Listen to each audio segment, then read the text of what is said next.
Hamas और Israel के बीच जंग जारी है। हमास के हमले के बाद इजराइल की ओर से जवाबी कार्रवाई जारी है, लेकिन जिस तरह से हमास ने बड़े पैमाने पर हमला बोला, उससे इजराइल को चौंका दिया है, क्योंकि हमास का हमला इतना व्यापक और अभूतपूर्व था कि इजराइल कुछ समझ ही नहीं पाया। हमले को देखकर अंदाजा लगाया जा रहा है कि इसकी प्लानिंग कई महीनों पहले की गई होगी। हमास के हमले से ये भी स्पष्ट है कि आतंकी संगठन अकेले इस तरह से घुसपैठ और हमले की हिम्मत नहीं कर सकता। हमास के अटैक के बाद ईरान, लेबनान समेत कई ऐसे देश हैं जो कि खुलकर खुशी जाहिर कर रहे हैं। वहीं अब हमास और हिजबुल्लाह कट्टरपंथी संगठनों के ही सदस्यों ने ये बात स्वीकार की है कि ईरान इस हमले में सीधे तौर पर जुड़ा हुआ था और बीते सोमवार को बैरूत में हुई बैठक के बाद अटैक को हरी झंडी दी गई थी। बैरूत में रची गई थी हमले की साजिश। रिपोर्ट्स के मुताबिक अगस्त से ही ईरान इस हमले की साजिश में लगा हुआ था।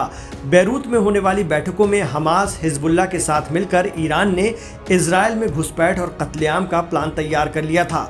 इसके अलावा ईरान ने आतंकियों को जरूरी ट्रेनिंग भी दी थी। इन लोगों का कहना है कि ईरान के इस्लामिक रेवोल्यूशनरी गार्ड कॉर्प्स के लोग हमास के साथ अगस्त से ही काम कर रहे थे।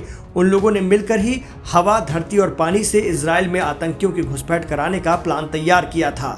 आपको बता दें कि 1973 के बाद इजराइल पर यह सबसे बड़ा हमला है। उनका कहना है कि बैरूत में कई बैठकें हुई जिनमें IRGC के अधिकारी, ईरान के आतंकी संगठनों के लोग शामिल होते थे, जिसमें हिजबुल्लाह, शीते और हमास के लोग शामिल हुए थे। हालांकि अमेरिका का कहना है कि अब तक इस हमले में ईरान के सीधे तौर पर शामिल होने का कोई सबूत नहीं मिला है। अमेरिकी विदेश मंत्री एंटनी ब्लिंकन ने कहा है कि ये जाहिर है कि ईरान हमास का सपोर्ट करता है, लेकिन इस हमले के पीछे हाथ होने के प्रमाण नहीं मिले हैं। सीरिया सरकार के सलाहकार और यूरोप के अधिकारियों ने भी ईरान के शामिल होने की बात कही है। वहीं हमास के कई लड़ाकों का कहना यह भी है कि ये हमास और फिलिस्तीन का ही पूरा प्लान था।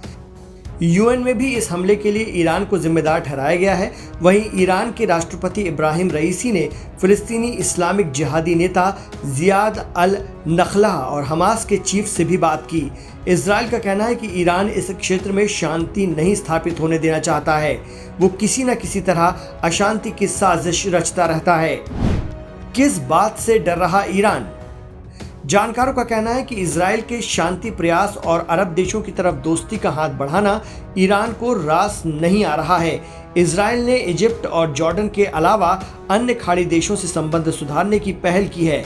इससे अमेरिका की एक चेन मजबूत होती है और ईरान को इसी बात का डर सता रहा है।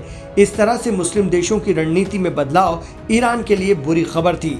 इसके बाद ईरान ने आतंकी संगठनों के साथ बातचीत शुरू करके साजिश शुरू की। हालांकि ईरान ने हमले में हाथ से इनकार किया है। बता दें कि हमास के हमले में इजराइल में करीब 1100 लोगों की मौत हो गई।